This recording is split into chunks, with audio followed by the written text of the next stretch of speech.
Hey y'all, it's your girl Java and I'm here with another cooking video. I'm going to be cooking some beef rib eye steaks. They are boneless, by the way, and I'm also going to add some potatoes. I'm not sure if I'm going to do fries or if I'm going to just cut the potatoes up into like little cubes, or however you cut the potatoes up when you take a whole potato and you just get the slicing and dicing or whatever. So I'm not sure which way I'm gonna do the potatoes just yet, but let me make a disclaimer because I don't have no vegetables right now, so I'm gonna just do what I gotta do, and I'm gonna just cook with what I have because I really want some steak. So I'm gonna just make do with what I have and cook my steak and potatoes. So let me go ahead and get started and show you guys how I'm gonna cook it.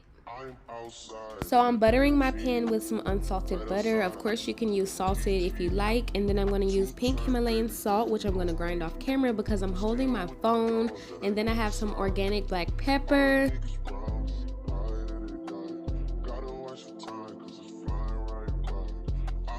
Next, I'm going to use some roasted garlic and herb seasoning, and I'm going to make sure that I use this really well because this seasoning packs a lot of flavor.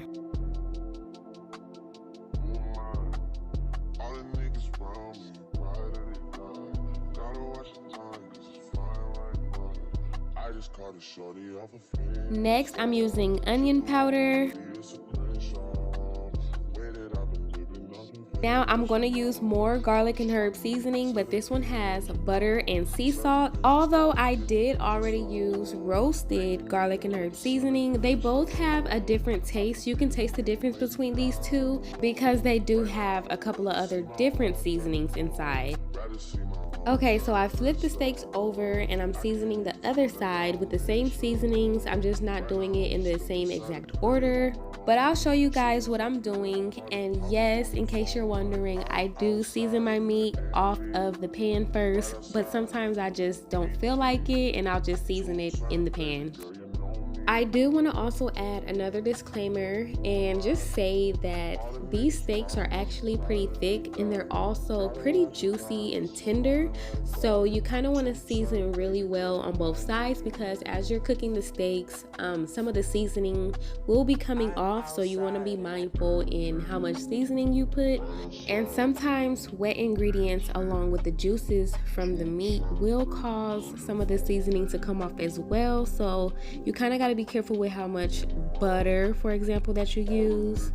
And the cookware also plays a part in how your seasoning and everything else sticks to whatever you're cooking. I'm just saying in case y'all didn't know or was wondering why it may happen to you, because it happens to me. Sometimes it happens to me. Okay y'all, so I've added some chopped garlic, and it's optional if you've already put enough garlic. If you feel like you've put enough garlic, you don't have to, but I'm just gonna let this finish cooking all the way through. I know y'all see my seasoning has come off some areas of the steak, but that's okay because it's cooking and basically marinating in the juices and everything, so that flavor is there. Okay, so I'm going to take my little potato and I'm going to cut it up like this, and then I'm just going to deep fry it in my deep fryer. When it comes to the potatoes like these, you have to deep fry them pretty well. The longer you fry them, the softer they'll be, but you don't want them to be black. But yeah, so don't forget to season y'all potatoes when they're done.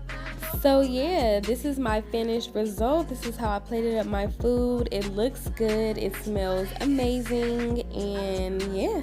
You can see the juiciness of the steak, and as I told you earlier, it's very tender, and it does help when you pick out a good quality piece of steak, a good quality piece of meat. But alright, thank you for watching. Don't forget to like, comment, and subscribe. Bye y'all.